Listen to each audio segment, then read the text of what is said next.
Looking next at the latest update for Android, there was a actually bi-monthly patch released, or maybe tri-monthly. I'd have to go back. I didn't include it in the notes. But the August patch is rolling in some updates over the last couple of months and covers 6 major vulnerabilities, including 2 critical ones. 2025-48530 is a RCE vulnerability. It allows code execution without user privileges or interaction, so it's a 0-click. And then 21479 is an incorrect auth flow in the Qualcomm Adreno GPU, which could allow unauthorized command execution. Qualcomm released fixes in May and warned of targeted exploit activity. Those patches are also rolled up in this August update.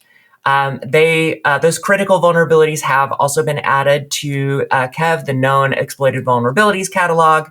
OEMs have been advised to patch rapidly. This patch has been pushed out to Pixel phones, but since not all vendors may provide updates at the same time, there may be some devices out there that aren't going to be able to take advantage of these fixes yet.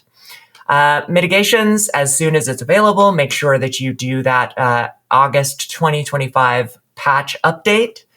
I think, this is an interesting question where we're talking about MDM or conditional access enforcing being on a specific version, but in the Android ecosystem, depending on the vendor that team members have their Android phone through, they may or may not have those updates available. So, is this a situation where do you want to avoid using Android in a deployed device environment, or if you're using MDM, is it worth it as a short-term cost for the company to eat the cost to get them a Pixel and something that is going to get updates in a timely manner?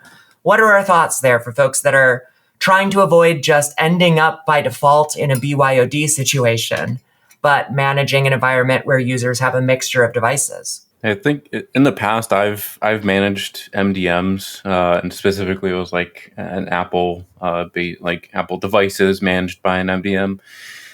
It's not without its own headaches, especially phones. It seems like even the MDM, I think it was some Cisco branded MDM.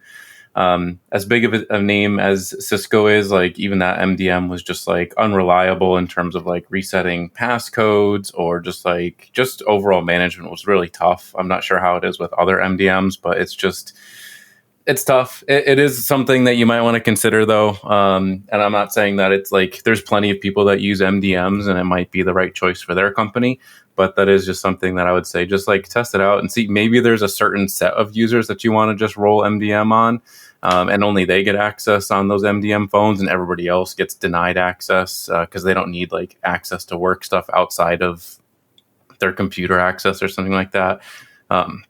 So maybe you could set up some kind of VIPs or somebody with just those MDMs.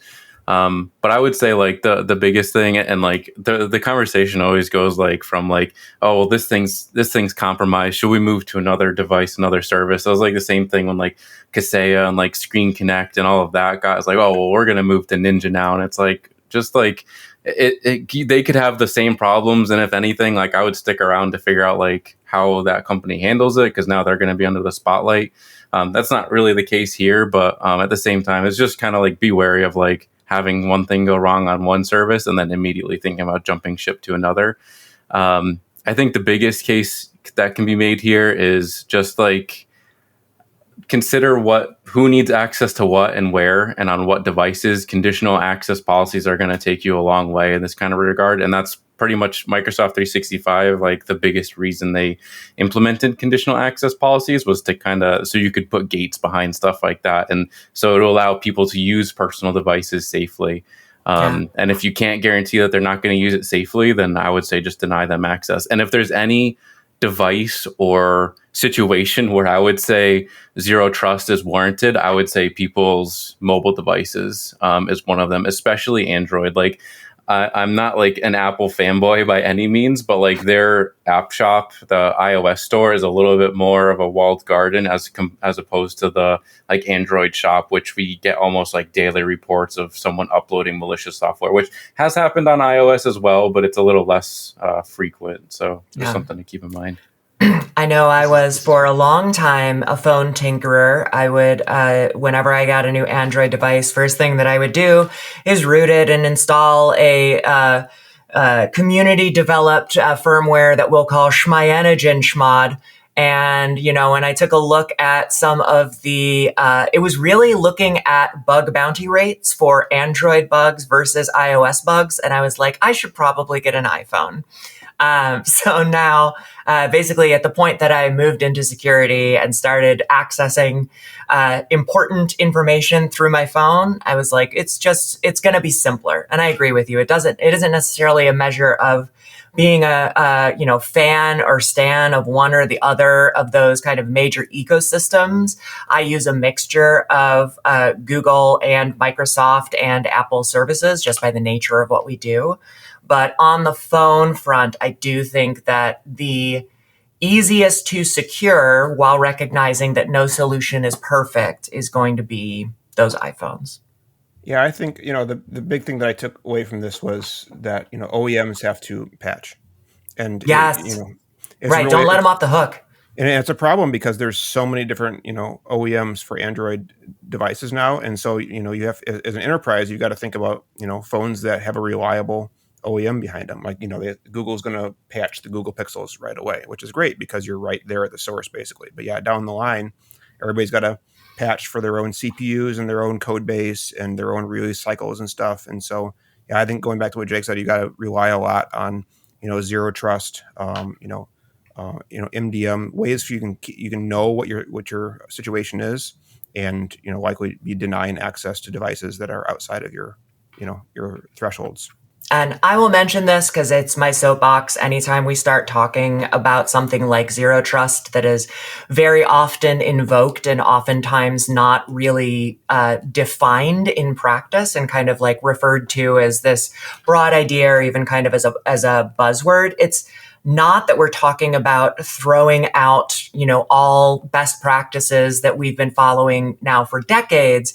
Zero trust is really just looking at a way to apply those ideas of least permissiveness, of segmentation, of limiting access in an environment where you're not just dealing with a perimeter. We got another story in a little bit where we're going to be talking about some of the differences in basic practices when you're securing a local environment versus a cloud environment. And zero trust, rather than being a replacement of all of those old ideas, is basically looking at how we update our approach to make sure that they still work in the variety of environments that we're going to see today.